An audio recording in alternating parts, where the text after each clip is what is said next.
Hi, in front of me is OUKITEL WP20 and today I would like to show you how you can delete a password saved in Google Passwords Manager.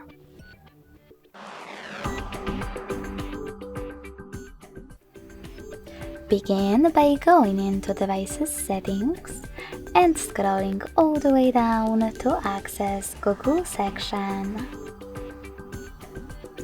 Now tap on Autofill, Autofill with Google,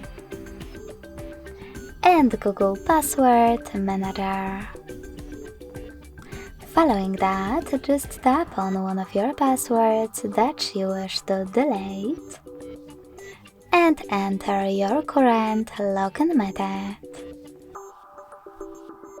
Then tap on Delete button next to the Edit one, and last but not least, confirm your choice in the pop-up.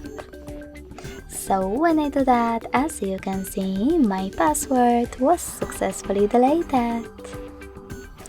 Thanks so much for watching. If you enjoyed this video, don't forget to leave a like, comment and subscribe. Bye!